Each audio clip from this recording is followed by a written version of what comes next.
Alô, amigos, bem-vindos ao Gente que Fala, sempre ao vivo, de meio-dia a 1 pela Rádio Trianon, AM 740 São Paulo, Rádio Universal, AM 810 Santos, AltV, www.altv.com.br, com reapresentação 6 horas da tarde. Estamos também na TV Guarulhos, canal 20 UHF, canal 3 da NET em Guarulhos. Acesse nosso blog, conheça nossos colunistas e colaboradores, gentequefala.com.br, nossa fanpage, Facebook, /programa Gente que Fala. Temos um telefone à sua disposição, 50526622, para você participar sempre do nosso Gente que Fala. Nesta edição, um convidado muito especial, Duarte Moreira, que é presidente da FIPESP, Antônio Carlos Duarte Moreira. Prazer tê-lo aqui, Moreira. O prazer é meu, Zancopé. Exatamente, há um ano que eu estive aqui com vocês e tive a honra de ser entrevistado no programa Gente que Fala. Eu ainda tenho dificuldade de colocar o Antônio Carlos na frente do Duarte Moreira. Aliás, não é nem Antônio, é Antônio, né? Porque tem um acento circunflexo. Agora, a coisa mais desagradável é o seguinte: você se acostuma familiarmente com a composição dos nomes. Antônio Carlos. Então, meus familiares me chamam de Antônio Carlos. Sim. Então, quando eu me chamo só de Seu Antônio, é duro, viu? O Duarte Moreira tem uma experiência, uma história no jornalismo, no rádio e no jornal, na imprensa, não é? Então, por isso é que eu digo que tenho dificuldade para me habituar com o Antônio Carlos. Duarte Moreira. Trabalhou na Tupi, trabalhou a sua coluna sobre... Diário de São Paulo, Diário da Noite, Diário Popular. Sobre funcionalismo público, não é? Continuamos até hoje com a coluna no Jornal de Concursos, né? Sim. Mas no Diário de São Paulo e no Diário da Noite nós estivemos com a coluna e saímos um pouco antes e fomos para o Diário Popular, porque os diários associados estavam em péssimas condições financeiras, então fomos convidados pelo general Musiel, que era o diretor de redação do Diário Popular, fomos com a coluna para o Diário Popular. E lá ficamos até a incorporação pela Infoglobo, né, que comprou os direitos e o Diário Popular se transformou em Diário de São Paulo. E ficamos até nos candidatarmos aí numa aventura política. E aí eles me falaram: olha, você está sendo dispensado porque aqui só o patrão aqui pode se candidatar. E o rádio, né? A tua história no rádio, o Rádio Tupi? O rádio, olha, eu fiquei até os últimos estertores da Rádio Tupi, né? Eu fiz a última edição do Jornal Falado Tupi. Era grande jornal, ele foi se apequenando, e aí ficou Jornal Falado Tupi. Eu fiz a última edição, acho que foi no dia 31 de dezembro de 1982. Sim. Foi uma coisa assim realmente muito entristecedora, porque nós estávamos próximos a um novo ano, né? Agora, me falha a memória se foi entre 81 para 82, e eu fiz a última edição do Jornal Falado Tupi. E, daí a pouco, todo mundo comemorando um novo ano e a gente estava, na realidade, de luto, porque se terminava uma das bandeiras do radiojornalismo brasileiro, que era o Jornal Falado Tupi, anteriormente, Grande Jornal Falado Tupi. Uma marca na história do rádio, sem dúvida alguma. E é marca que o saudoso Corifeu de Azevedo Marques, ele, embora tenha aí umas disputas de autoria, quem foi o autor, quem foi o primeiro a fazer o Jornal Tupi, como o professor Reinaldo, que tem um livro sobre a história do rádio, e ele fala que Aurofebo Simões, ou coisa parecida, teria sido o primeiro introdutor do Jornal Falado Tupi. Mas, em realidade, quem deu vida, alma ao grande jornal e ao matutino Tupi foi Corifeu de Azevedo Marques.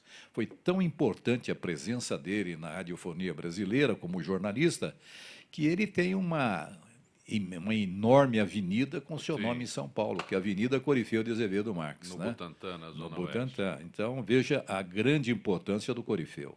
Duarte, como foi essa transição de jornalismo para o serviço público que te levou agora à presidência da FIPESP? Bem, quando eu entrei na... Eu fico interessado Não, porque... não, eu vou lhe colocar. Aliás, a gente tem sempre tempo para aprender, né? Quando eu ingressei na Faculdade de Direito da Universidade de São Paulo, eu tinha que escolher, porque a minha turma, né, de formação, nós pegamos uma reforma universitária e você tinha na faculdade de Direito, no último ano, que era o quinto ano, você tinha que escolher uma área em que você elegesse como a sua o futuro trabalho que você iria exercitar como profissional em Direito. Então, já no quarto ano, já fiquei assim preocupado, porque saberia que no ano seguinte eu tinha que optar por uma área em termos de direito. E eu vi grande possibilidade de enveredar pelo direito administrativo. E no direito administrativo eu pensei, olha, eu vou ter uma carteira com funcionários públicos. Então comecei a me dedicar. E aí houve uma oportunidade de lançar uma coluna de jornal, foi pioneiramente a primeira coluna de servidores públicos do Brasil. A nossa coluna se chamava Diário do Servidor e ela foi repetida. Nós tivemos a mesma coluna no estado do Paraná, no estado de Pernambuco, no estado do Rio Grande do Sul, no Rio de Janeiro, que tínhamos jornalistas que seguiam o nosso modelo que a gente editou aqui em São Paulo e que foi um sucesso. Então, eles começaram a desenvolver também em seus estados a coluna do servidor. Parece que Minas Gerais também tinha, não me recordo muito bem, mas eu sei que a coluna do servidor, o Diário do Servidor, ele passou a ser uma coluna respeitada, conceituada, e foi a partir daí, da coluna do servidor, do Diário do Servidor, que a gente começou a tentar entrar na área administrativa. Mas, um pouco antes, eu fui convidado pelo governo, pelo governador Laudo Natel, para ser redator do serviço público. E aí ingressei no serviço público via uma seleção pública que se fazia à época, porque não havia concurso para redator, né? Mas você tinha que passar por uma seleção pública. E aí ingressamos no serviço Que não público. deixa de ser um concurso. Exato. Foi um concurso, No, seleção pública. no jornalismo nós chamamos de teste, né? De teste, verdade, teste. Mas, a partir daí, nós começamos a nos dedicar ao jornalismo escrito, mais ao escrito, né? Menos ao jornalismo de rádio, né? E consegui, por conta disso, passar para a área de reportagem da Rádio Tupi e fazia também a TV Tupi. Eu tive algumas memoráveis reportagens, e foi uma época em que a Tupi, ao invés de ser a pioneira, como sempre foi, ela começou a imitar a Rede Globo. Aí você fazia as apresentações e o repórter só fazia pergunta, não aparecia o repórter. Então era uma pessoa que ninguém sabia quem era, porque não davam crédito Só um da sua pedestal, reportagem, era um só. pedestal.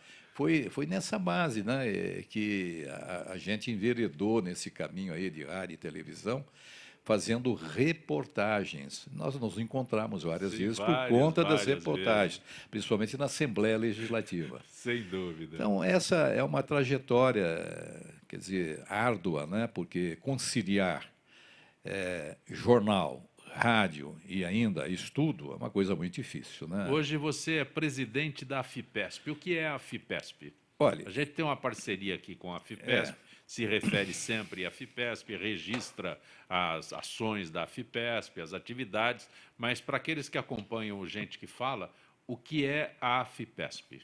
bem, vamos traduzir o que é a FIPESP, essa sigla que muita gente tem dificuldade até de pronunciar. A FIPESP, cada um pronuncia de uma maneira, eu pronuncio a FIPESP. Então vamos lá.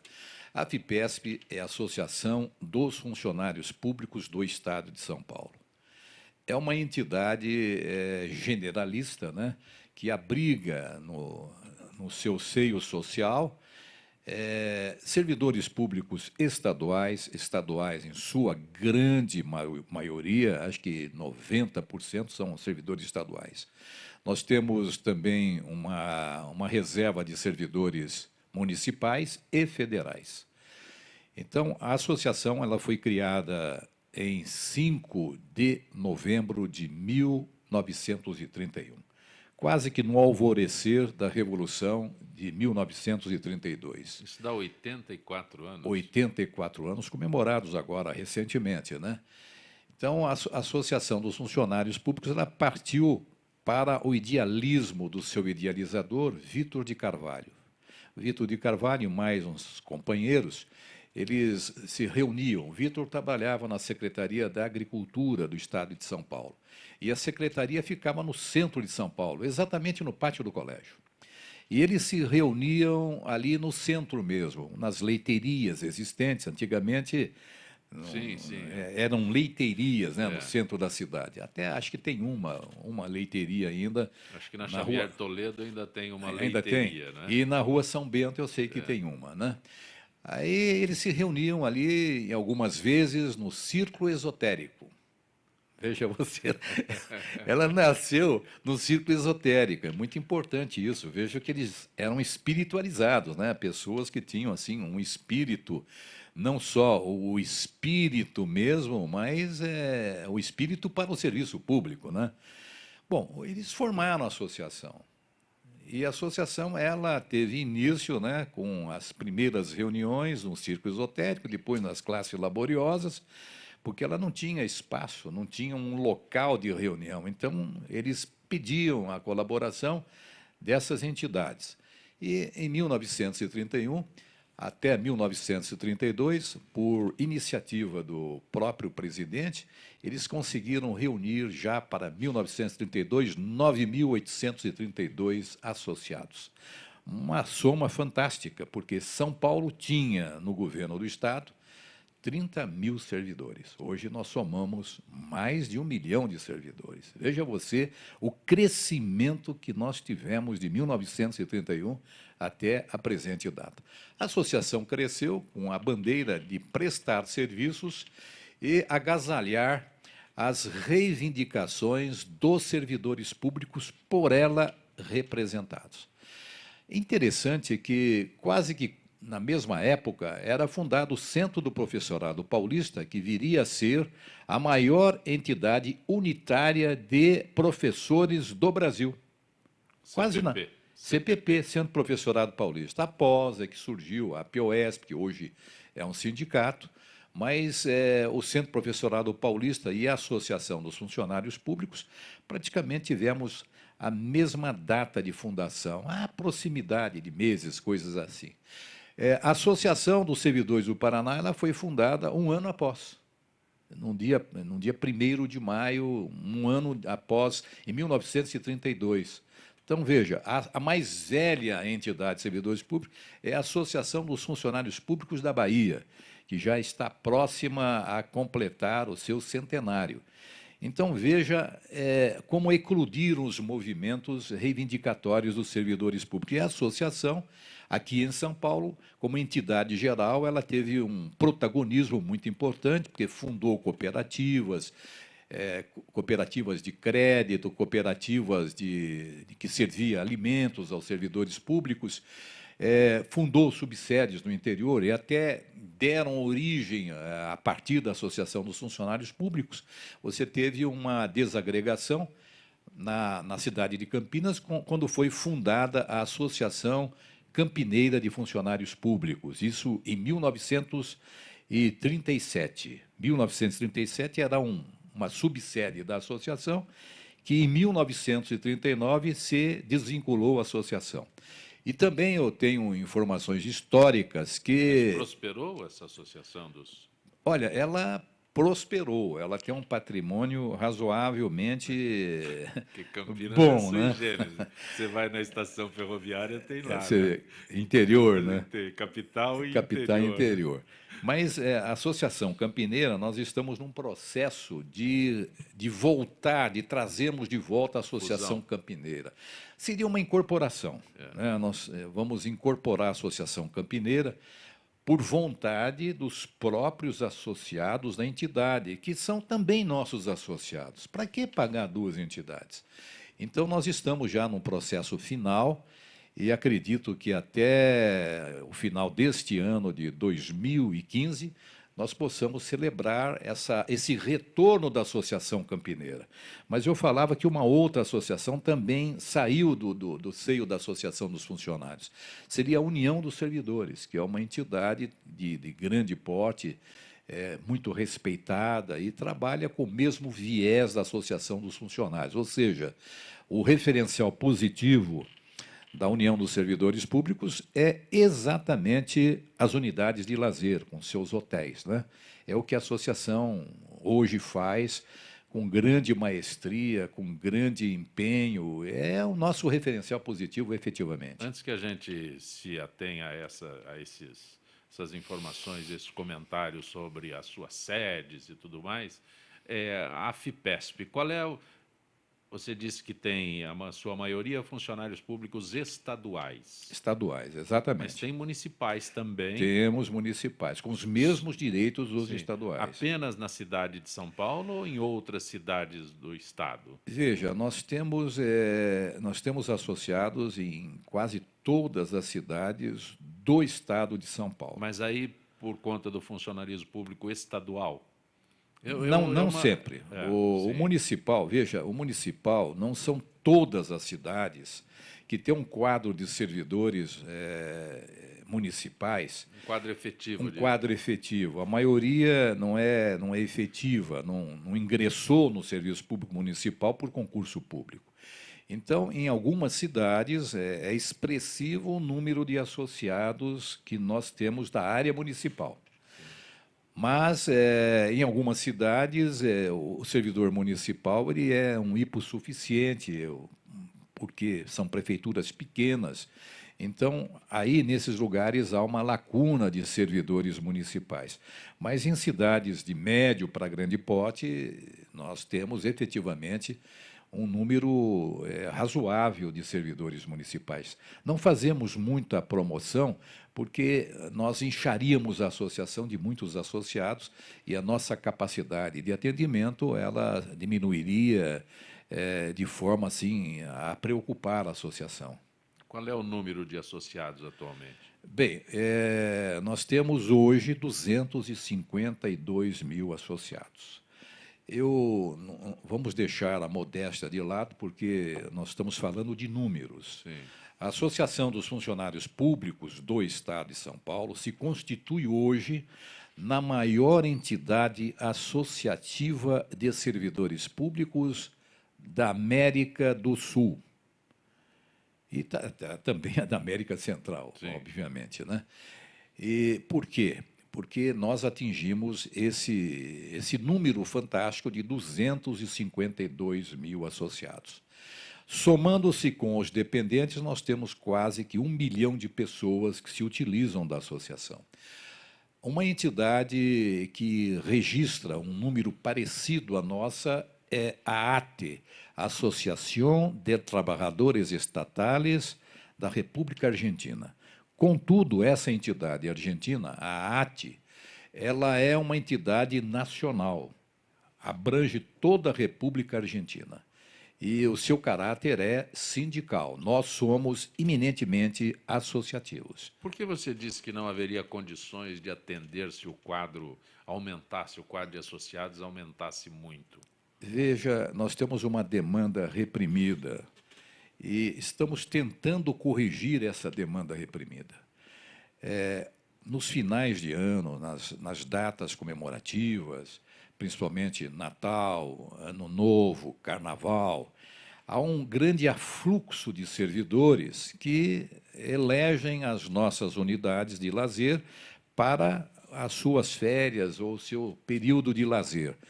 E com esse número que nós temos de 252 mil associados efetivos, é difícil você conseguir atender a todos. E hoje não temos mais sorteio na associação. Antigamente nós sorteávamos, seria, vamos dizer, nesses períodos sazonais de grande importância, Natal, Ano Novo, Carnaval, você ser sorteado é como se você ganhasse na Mega Sena. E aí, veja, nós sempre tivemos nos nossos sorteios, Ancopé, só para você ter uma ideia, nós sempre tivemos a presença dos próprios associados que iam lá tirar da circunferência lá, a bolinha com o número da pessoa inscrita, com aferição lá, fazendo uma verdadeira auditoria, né? E aí o pessoal que não era sorteado falava assim, isso é maracutaia. E não é nada disso, né? Porque se você tem a fiscalização presencial do associado, assim, não pode haver maracutaia, o negócio é muito sério. Agora, na nossa... O que não é favorecido na sorte sempre... É verdade. Veja você, na nossa administração, já em 2013, nós lançamos, no segundo semestre, um sistema novo, usando os recursos que estão disponíveis na própria associação. Então, nós lançamos um sistema revolucionário de reservas, denominado Flex Reserva. E hoje já estamos na versão 2 do Flex Reserva. O que ocorreu? No ano passado, nós fizemos uma experiência de final de ano e todo o sistema à disposição do associado, ele travou pelo número fantástico de pessoas que, ao mesmo tempo, entraram para fazer as reservas. Neste ano, nós tomamos providências para que não acontecessem o que ocorreu no ano anterior, de 2014. Mas, pasme você, em 3 minutos, 52 mil pessoas simultaneamente estavam acessando. Maravilha. Mas tivemos um problema. Não, mas Não, mas aí tivemos um problema. Maravilhosa. Perfeito, mas nós tivemos aí, quem não conseguiu acessar, vai lamentar, vai criticar, vai falar mal nas redes sociais do sistema adotado pela associação. Mas quando você fala para o associado, você quer voltar ao sorteio? Não, sorteio não. Vocês têm que arrumar um jeito aí para o atendimento dos associados. É por isso que nós estamos procurando expandir as nossas unidades de lazer para oferecer maiores oportunidades aos nossos associados. O Flex Reserva, portanto, eliminou o sorteio. O sorteio. Né? Quer dizer, isso aí, nós fizemos 2 pesquisas, né? Uma pesquisa que foi o nosso próprio marketing da associação, fazendo a pesquisa junto aos associados cadastrados com e-mail. E nós acessamos 110 mil e-mails de associados cadastrados. E todos esses... Praticamente a metade dos associados. Praticamente, né? Um pouquinho menos. Todos esses servidores que tiveram o nosso e-mail marketing levantado para obter dados, nós conseguimos a seguinte informação. Todos deploravam o sistema de concurso, o sistema de sorteio. Né? Eu estou com a negócio de concurso aí, que é outro problema aí que a gente tem que enfrentar. Viu? Então, eles deploraram isso aí. Não queriam sorteio mais. Isso aí foi uma pesquisa que nos revelou muito importante. Não contentes com isso, porque santo da casa efetivamente não faz milagre, nós contratamos a pesquisa do IBOP. E todo mundo sabe que o IBOP é uma pesquisa de amostragem que define quem vai ser o presidente, quem vai ser o governador, quem vai ser o prefeito, usando aquela máxima de 2 pontos para cima, 2 pontos para baixo, como margem de erro, né? E essa mesma pesquisa foi adotada na associação. E nós fizemos uma pesquisa, íamos fazer até com um universo muito maior, de 2 mil pessoas, mas o pessoal do IBOP disse, pelo amor de Deus, para que isso? Não precisa. Vamos fazer com 500. E fizemos. A metodologia metodologia deles. E fizemos com 500 associados. E esses 500 associados também deploraram que as reservas fossem consagradas por sorteio. Então, a gente resolveu aí adotar uma meta que seríamos levar, tínhamos recursos em termos de computação que poderiam trazer para nós uma situação mais moderna, mais concetânea com o atendimento que deveria ser dado ao associado. A partir daí, nós chegamos a lançar o Flex Reserva. Foi em 2013, visando já o final do ano de 2013, e estamos agora na versão de 2015, que é o Flex Reserva 2. Você usou uma palavra, já já a gente fala mais sobre a FIPESP em si, concurso. E a história que o governo pretende suspender concursos neste ano que se avizinha? Veja, aliás, concurso, a gente precisaria ter uma lei federal sobre a realização de concursos. Aí há uma discussão, não, mas isso tira a autonomia dos estados, dos municípios. Não, você precisa ter um modelo, uma lei com força para obrigar estados e municípios a seguirem essa lei. Hoje você tem um grande aperfeiçoamento, os concursos são realizados por grandes organizações que promovem concursos com um grande número de candidatos. Mas a suspensão de um concurso público, como anunciado pelo governo federal, e, obviamente, será seguido pelo governo estadual, isso gera um grande problema em cadeia. Existem milhares de pessoas que estão prestando concurso e elegem o serviço público como a profissão ideal para atender essa juventude que está saindo das faculdades. A partir do momento que você barra o concurso público, o acesso via pública, e o serviço público ele tem que estar atendendo às necessidades da população e também às necessidades de Estado, o que vai acontecer? Um verdadeiro colapso, né? Você não vai poder atender como se deveria merecer a população brasileira desses serviços prestados pelos servidores públicos. Aí eu englobo as carreiras típicas de Estado ou carreiras exclusivas de Estado, que são os concursos que são realizados rotineiramente para reposição de vagas. É o caso da magistratura, o caso do Ministério Público, das procuradorias de Estado, a Defensoria Pública, agentes fiscais de rendas, entre outras atividades de grande importância do serviço público. Você imaginou, por exemplo, a Justiça de São Paulo. O Tribunal de Justiça de São Paulo é considerado, pelo volume de trabalho, pelo número de ações que demanda o Tribunal de Justiça, é considerado o maior tribunal de justiça do mundo. Você imaginou você não promover concurso para juízes? Você até preparar um juiz para que ele seja dono da sua comarca demanda muito tempo. Primeiro, a preparação do candidato. Uma pessoa não entra no concurso tanto do Ministério Público como da magistratura ou também da Procuradoria do Estado se não tiver um preparo de 4 anos de muito estudo. Esta é a realidade. Depois de 4 anos, convenhamos que esse candidato consiga passar por uma verdadeira e gigante peneira de depuração, ele consiga ficar entre os candidatos mais privilegiados.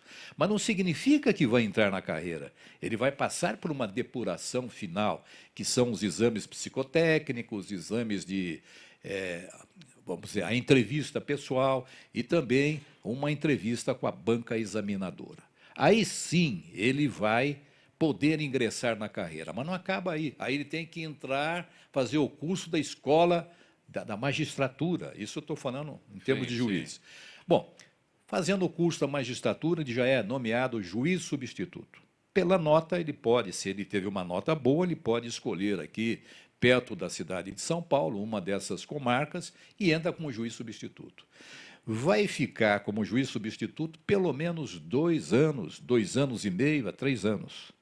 Após essa data, aí sim ele vai concorrer a vamos dizer, a uma comarca do interior, uma pequena comarca, e aí a carreira vai. Para se chegar até um desembargador, são consumidos muitos anos, muitos anos. E com esse atravancamento de não se fazer concurso público, nós vamos ter um sério problema de futuro. Sério problema de futuro. É isso que os governos não meditam. Eles têm que meditar. Nós estamos conversando hoje com Duarte Moreira, que é presidente da AFIPESP, Associação dos Funcionários Públicos do Estado de São Paulo. Aqui no Gente que Fala, retornaremos em instantes.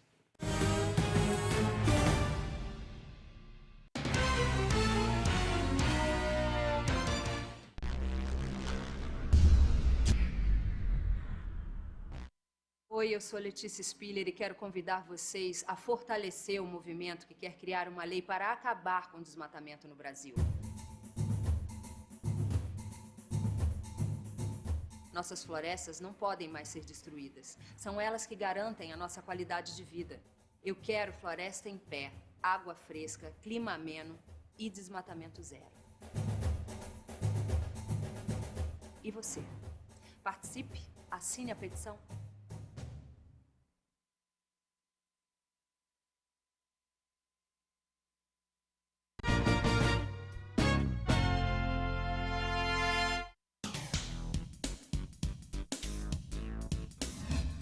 Eu sou o jornalista Patrício Bentes, que apresento às sextas-feiras, às 16 horas, o programa Visão Plural. Um programa que não aborda assuntos que todas as televisões falam. Nós fugimos da mesmice. Você pode nos assistir só aqui, na TV da internet. Na última década, os transplantes de órgãos cresceram 84%. As cirurgias cresceram 619%. E os atendimentos de urgência cresceram 627%. As doações de sangue precisam acompanhar esse crescimento para atender a milhares de pessoas que dependem da sua solidariedade. Esse gesto está em suas mãos. Seja para quem for, seja um doador. Procure um Hemocentro mais próximo.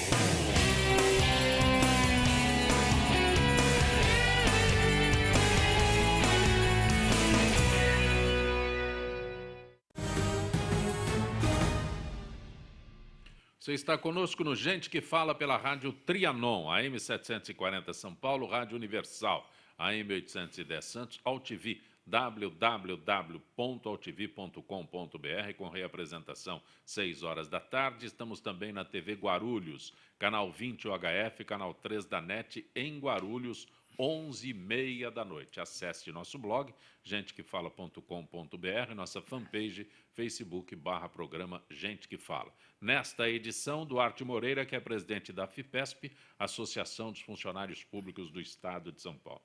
Duarte, quando se fala em AFIPESP, as pessoas imediatamente imaginam o lazer, porque há muita divulgação sobre todas as unidades de lazer, mas a AFIPESP tem um trabalho muito grande na defesa dos direitos do funcionário público. E a gente tem registrado aqui no Gente que Fala a luta pela PEC 555. O que é a PEC 555? Veja, a PEC 555, quando houve a reforma administrativa, essa mesma reforma que usou recursos do mensalão, né? Essa PEC, ela subtraiu dos servidores, principalmente das carreiras exclusivas de Estado, típicas de Estado, o direito de receber a aposentadoria integral. O que aconteceu? os integrantes dessa carreira que recebem acima do regime geral de previdência social, eles são obrigados a custear a sua aposentadoria em 11%. São as únicas carreiras de trabalhadores, eu não estou falando agora de serviço público, estou falando de trabalhadores em geral, que é obrigado, após se aposentar, a custear a sua própria aposentadoria. Continua a contribuir depois de aposentar. Continua a contribuir em 11%.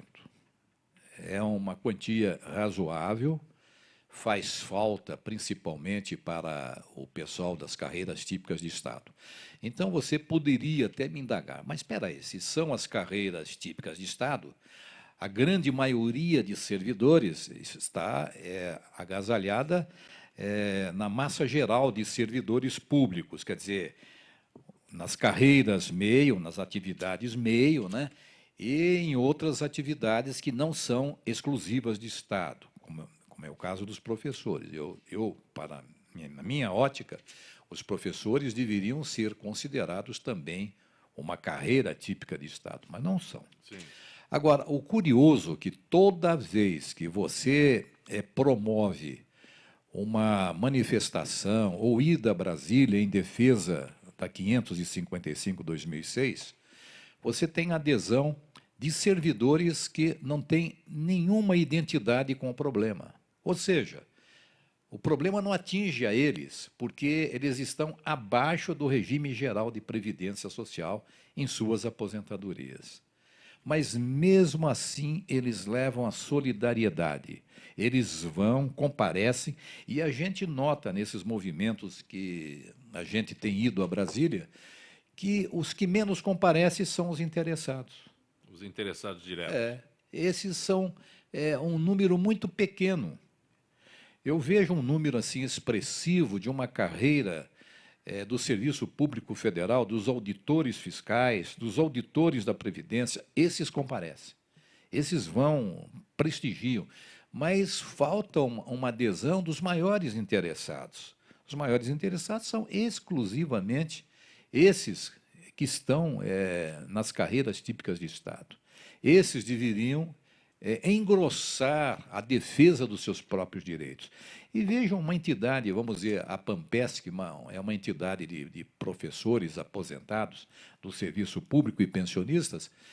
Isso aí não atinge a nenhum integrante dessa entidade, dos seus associados, e eles comparecem em todos os movimentos em defesa da PEC 555/2006, que visa essa PEC exatamente a corrigir essa grande distorção.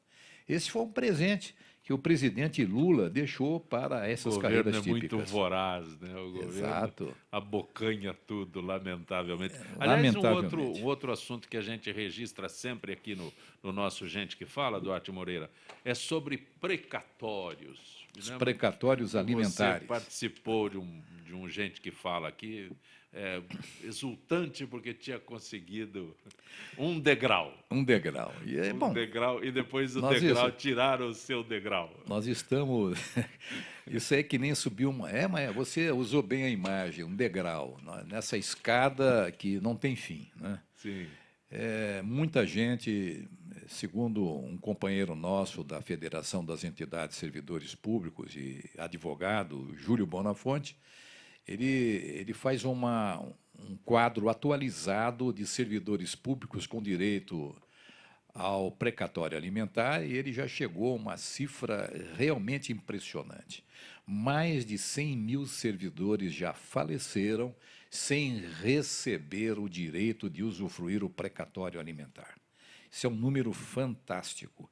Eu não sei se aí existe falta de crédito, eu não sei se há falta de sensibilidade ou de ter, assim, por parte dos governantes e da classe política, maior empenho para resolver essa situação. Essa lei que está em vigor atualmente, ela, na realidade, ela veio atender em parte, né? Principalmente aquelas pessoas já no final da vida e que pretendem usufruir do precatório. Até mesmo fazendo um deságio no direito que elas teriam a receber dos governos. Mas isso é realmente... Isso é uma maldade maldade, incalculável, uma insensibilidade. Muito grande. Olha, muito você grande. tem direito a 10, eu te pago 2. É mais ou menos assim. Esse deságio É aviltante. horrível, é horrível. Bom, veja, dinheiro tem. No caso do governo do Estado, o governador de São Paulo ele tem feito depósitos para pagamento dos precatórios. Mas esses depósitos estão represados no Tribunal de Justiça. E agora tem um desembargador que assumiu recentemente e ele está fazendo uma revisão para dar maior celeridade. Veja, o Tribunal de Justiça, não estou defendendo o Tribunal de Justiça aqui, não. O fato é que todos esses precatórios, todos esses números de processo, eles têm que ser digitalizados, eles têm que ter uma conta de liquidação e nessa conta deverá se atualizar monetariamente, né? É um trabalho de doido e o Tribunal de Justiça, segundo informações, não tem número suficiente de funcionários para acompanhar essa grande demanda por precatórios. Então, é uma situação aflitiva. Nós recebemos já por 2 oportunidades. Eu estive visitando, inclusive, o presidente da Ordem dos Advogados, o presidente que se acidentou há pouco tempo, e nós, com um integrante da Ordem dos Advogados, o Marcelo Lobo, e pedindo ao presidente a sua interferência para a solução dos precatórios alimentares. E o próprio Marcelo Reis Lobo esteve na nossa associação por 2 oportunidades recentemente para falar à nossa diretoria e ao Conselho Deliberativo sobre as providências que estão sendo adotadas sobre os precatórios alimentares. Existe esperança? Existe esperança, mas precisa ter muita fé. Aí a figura que você descreve aí, eu me lembro do cachorro correndo atrás do próprio rabo, né? Porque exatamente. Não paga porque não tem funcionário e proíbe concurso. Exatamente. Né? Então, a solução vai demorar muito mais. Mas você sabe que você falou agora, concurso, porque não tem concurso. Você sabe que isso é uma preocupação que nós temos na associação. A associação ela tem que ter uma dinâmica, ela tem que ter ela não tem que ter rotatividade associativa. Você, quando recebe o associado, ele precisa fidelizar o seu vínculo junto à entidade. Agora, se você... Os servidores, eles fidelizam. Há pouco tempo, nós fizemos uma homenagem a vários servidores públicos do Estado de São Paulo, mais de 400 servidores públicos que atingiram a marca de 50 anos de fidelidade à associação. Todos os anos, nós fazemos uma cerimônia e oferecemos um almoço a esses servidores. E o que acontece? O nosso quadro associativo e de todas as entidades está envelhecendo. Os novos servidores públicos eles não se preocupam muito no início de suas carreiras em se vincular a nenhuma entidade. Não fazem plano de saúde, também não fazem seguro, e não se filiam a uma entidade associativa. Isso é ruim, é péssimo. E isso vai trazer reflexos à nossa entidade, que é a maior entidade de servidores públicos da América Latina. Então, como é que nós vamos fazer o rejuvenescimento da associação? Procurando novos associados. Mas se os governos eles travam com os concursos públicos, não permite a sua realização, por conta de ajustes fiscais e outras denominações, como as entidades de servidores públicos vão se modernizar, se atualizar, rejuvenescer o seu quadro associativo? Vai ser muito difícil. Duarte Moreira, eu imagino que a menina dos olhos da AFIPESP seja as suas unidades de lazer, né? Porque os associados veem na AFIPESP essa oportunidade através das unidades de lazer. Quantas são atualmente? Olha, já perdi o número. Não é verdade. Não é verdade. São 17 unidades. Mas não para. Mas é aquilo que eu falei. Recentemente anunciamos aqui, a Gisele trouxe, que você estava todo entusiasmado com mais uma unidade no litoral. Agora estamos chegando no estado de Minas Gerais. Em Minas Gerais, com a aquisição da pousada Moinho Velho, em Monte Verde, nós temos 3 unidades em Minas Gerais. Uma em Areado, às margens da represa. Nós temos em Poços de Caldas, que é uma unidade muito procurada pelos nossos associados há décadas. É uma das mais preferidas, porque fica bem no centro, né? Fica num parque maravilhoso. E agora a terceira em Monte Verde. E essa, Monte Verde, a gente tem recebido dos associados aplausos, estão entusiasmados, já querem saber quando poderão usufruir. Nós agora... Você pode informar quando poderá? Posso. Nós estamos ultimando todos os preparativos para, do jeito que compramos a unidade, nós temos que fazer muitas adaptações, como acessibilidade. A rede hoteleira ela não é muito cobrada sobre acessibilidade, não há uma grande fiscalização. Contudo, nós, da associação, como nós temos diversas atividades do serviço público a nós vinculados, nós temos também fiscais que cobram da gente posturas que não são cobradas na iniciativa privada, né? Nós também somos iniciativa privada, mas é uma entidade associativa, sem fins lucrativos. Então, veja só, nós temos em todos os nossos hotéis apartamentos dedicados ao pessoal com necessidades especiais. Isso aí é raro você encontrar. Eu conheço até um hotel aqui no centro de São Paulo, muito bom, muito conceituado, que não tem aquilo que a lei determina para atender o pessoal com necessidades especiais, né? Então, nós, da associação, nós cumprimos rigorosamente aquilo que a lei determina. Porque, se não o fizermos por descuido, por falta de oportunidade, porque você tem que fazer projeto, tem que ser aprovado esse projeto, se a gente se descuidar disso aí, você pode estar certo que vamos ser convocados pelo Ministério Público. Vão ser penalizados. Primeiro, nós vamos ser convocados, eles vão dar um prazo para que a gente possa se adequar.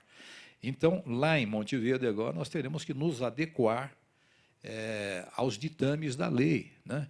E temos que fazer tudo o que for necessário para oferecer ao cadeirante e aos demais, por exemplo, uma pessoa que tem dificuldades visuais, também a ele nós temos que ter todo um aparato para que ele possa circular em nossos estabelecimentos de forma segura e que ele possa ter o seu lazer completamente satisfeito. Tem alguma dessas unidades que seja mais requisitada, mais concorrida?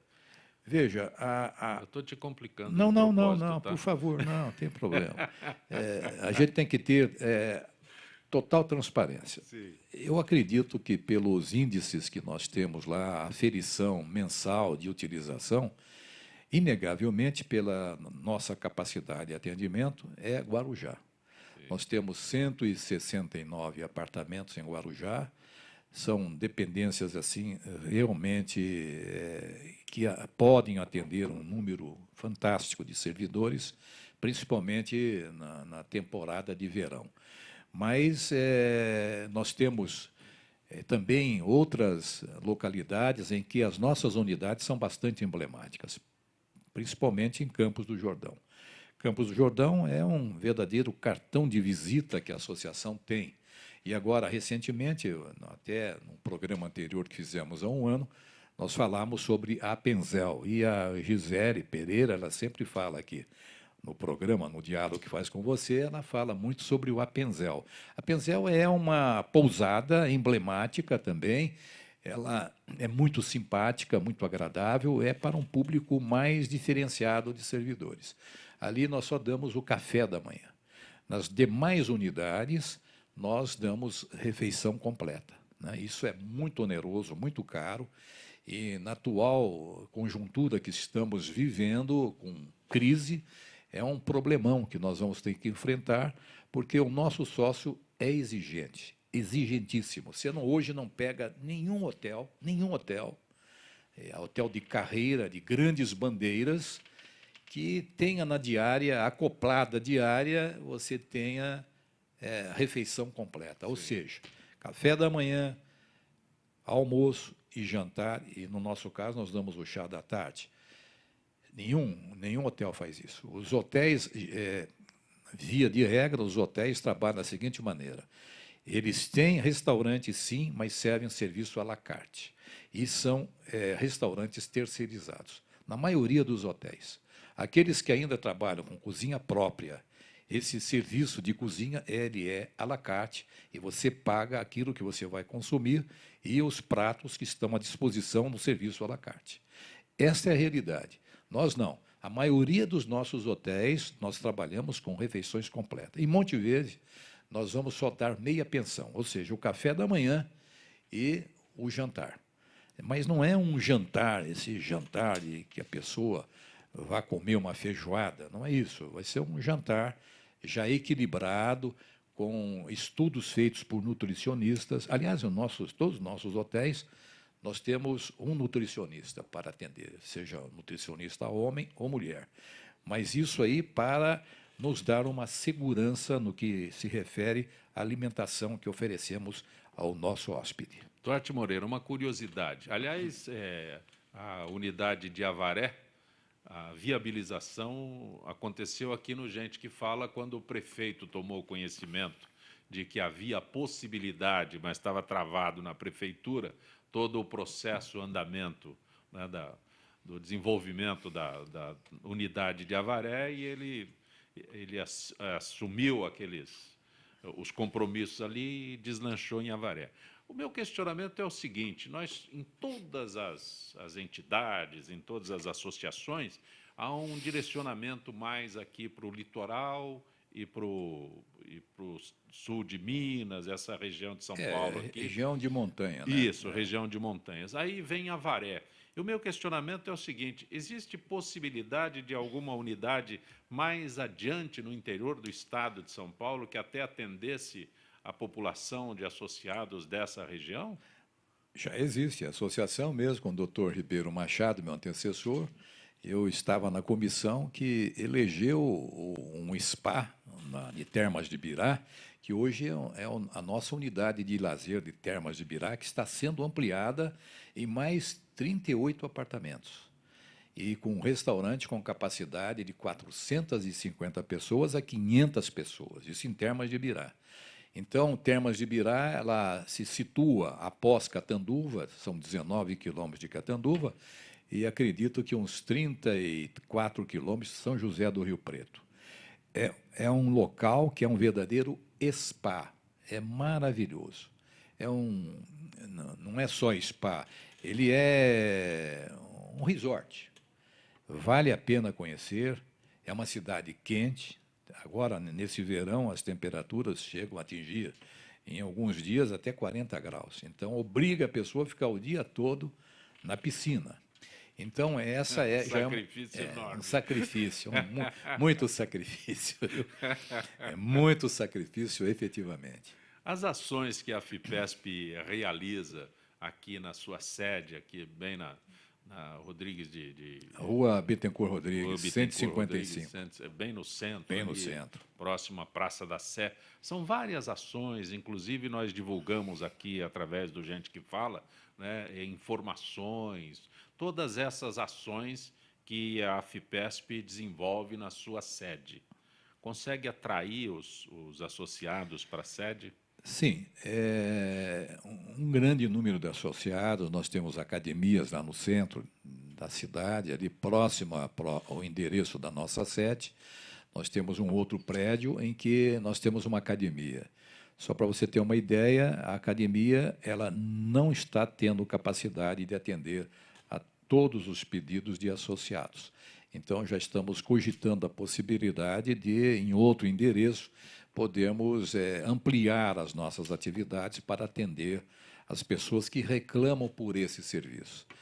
Agora, a associação, ela tem, como você mesmo pontuou, ela tem diversos serviços prestados aos seus associados. Nós temos uma diretoria de Educação e Cultura que faz sessão de cinema, ela faz programa caminhadas. Agora mesmo nós vamos ter, no mês de dezembro, nós vamos ter um show, um espetáculo de balé, que já é a quarta edição de balé, com crianças, filhas de associados, que vão na associação para aprender balé. E depois, a cada ano, se coroa, cada ano letivo de balé, numa apresentação dentro de um teatro, para dar todo aquele clima. É uma coisa muito bonita de se ver. Isso com crianças. É emocionante você ver.